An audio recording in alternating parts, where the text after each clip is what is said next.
Investir dans le monde entier, ça paraît compliqué, non? On se dit qu'il faut être un expert pour s'y retrouver. Eh bien, pas forcément. Il existe un outil assez incroyable qui simplifie tout ça, l'indice MSCI World. Alors, dans les minutes qui suivent, on va plonger dedans, on va décortiquer ce géant de la finance pour voir ensemble comment il marche et ce qu'il peut vraiment nous apporter. On est nombreux à se poser la question, surtout au début, comment on fait pour investir son argent partout dans le monde sans y passer des nuits entières à analyser des centaines, voire des milliers d'entreprises. C'est un vrai casse-tête, et c'est justement ce problème qu'on va tenter de résoudre aujourd'hui. Alors, pour comprendre la solution, il faut d'abord parler d'un concept clé, l'indice boursier. C'est quoi un indice? En fait, c'est tout simple. Imaginez un grand panier dans lequel on met plein d'actions différentes. Ce panier, il nous sert de baromètre. Il nous dit si, en moyenne, le marché monte ou descend.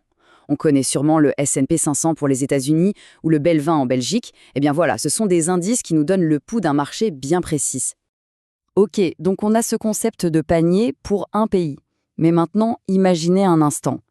Et si on pouvait créer un panier, mais un panier mondial?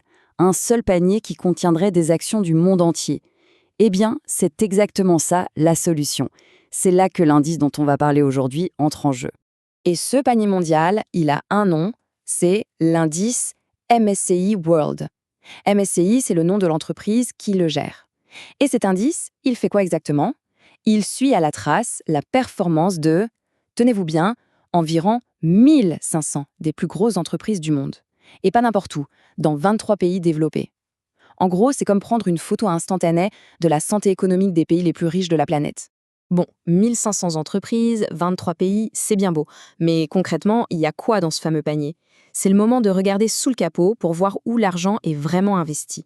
Alors là, quand on regarde la carte, il y a un truc qui saute aux yeux tout de suite. Les États-Unis pèsent pour environ 70% de l'indice. C'est énorme.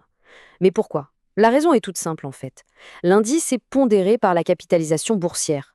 Oula, mot compliqué, mais ça veut juste dire que plus une entreprise est grosse en bourse, plus elle a de poids dans l'indice. Du coup, des mastodontes comme Apple ou Microsoft pèsent une tonne, et forcément, ça tire tout l'indice du côté de l'économie américaine.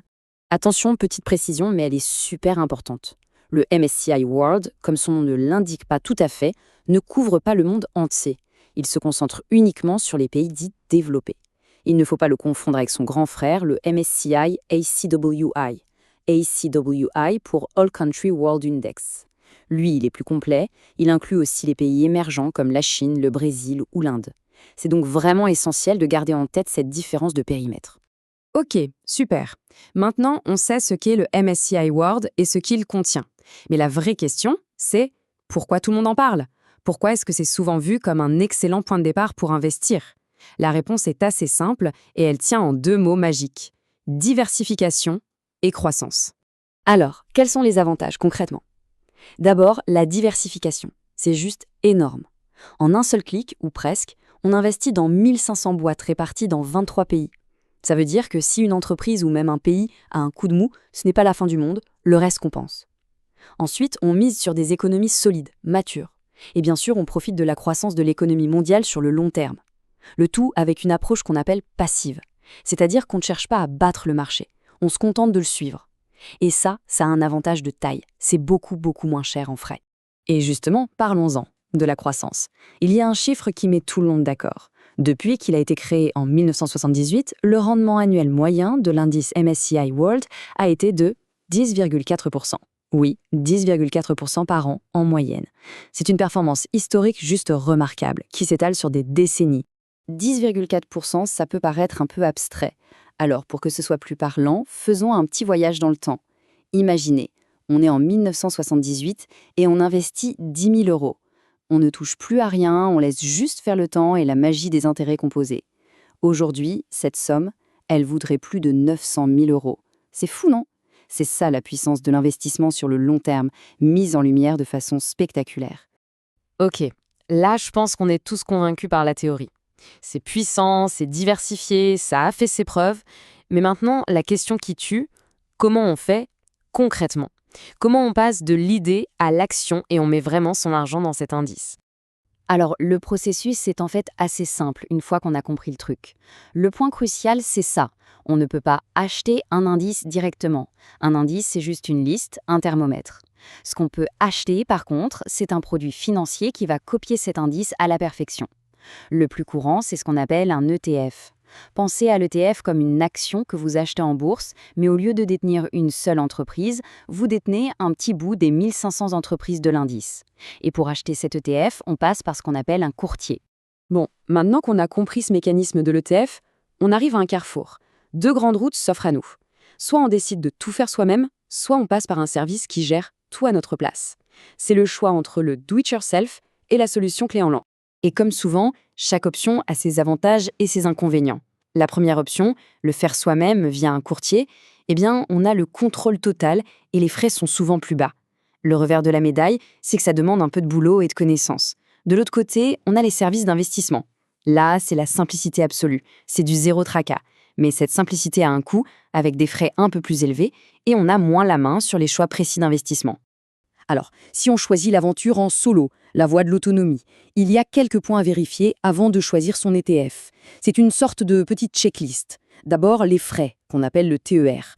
Plus c'est bas, mieux c'est. Ensuite, le pays où est basé le fonds, l'Irlande ou le Luxembourg. C'est souvent mieux pour la fiscalité. Très important aussi, vérifier qu'il est capitalisant. Ça veut juste dire que les dividendes des entreprises sont réinvestis direct sans qu'on ait à s'en occuper. Enfin, on jette un œil à la devise, l'euro c'est plus simple, et à la taille du fonds pour être sûr qu'il est liquide, facile à acheter et à vendre. Et pour que ce soit moins abstrait, regardons quelques exemples réels d'ETF qui suivent cet indice MSCI World. On a par exemple l'IWDA, qui est un peu le poids lourd du secteur, il est énorme. Le SWRD, lui, est intéressant parce que ses frais sont plus bas. Et puis, on a des options comme le 2B7K, qui est un ETF dit durable, c'est-à-dire qu'il va exclure certaines industries comme le tabac ou les armes. Ça montre bien qu'il y a du choix. Maintenant, revenons à l'autre chemin possible, les services gérés. Un de leurs gros avantages, c'est qu'ils ne se contentent pas toujours du MSCI World tout seul. Très souvent, ils construisent des portefeuilles qui sont encore plus diversifiés, en y ajoutant par exemple directement une part de marché émergent. Du coup, on se retrouve avec une diversification mondiale encore plus poussée. Et ce n'est pas tout. Ces services apportent souvent d'autres petits plus qui font la différence. Par exemple, l'investissement est souvent durable par défaut. On peut parfois éviter certaines taxes. Surtout, on peut investir même des petites sommes car ils permettent d'acheter des bouts d'actions, ce qu'on appelle des actions fractionnées. Et le top du top, tout est automatisé. On met en place un virement mensuel et on n'y pense plus. C'est vraiment la solution de la tranquillité d'esprit. Voilà, pour résumer tout ça, ce qu'il faut vraiment retenir, c'est que l'indice MSCI World est une porte d'entrée juste excellente pour investir dans l'économie mondiale. C'est une stratégie qui coche toutes les cases, elle est hyper diversifiée, elle est simple à comprendre et à mettre en place, et surtout, l'histoire a montré qu'elle est redoutablement efficace sur le long terme pour construire et faire grandir un patrimoine. Alors, maintenant, la vraie question n'est plus de savoir si c'est une bonne idée, mais plutôt, quelle sera la première étape de votre parcours? Est-ce que ce sera de plonger dans le grand bain et de choisir vous-même votre ETF, ou plutôt d'opter pour la simplicité d'un service qui s'occupe de tout? Peu importe la réponse, c'est ce tout premier pas qui compte. C'est celui qui commence à transformer la connaissance en véritable patrimoine.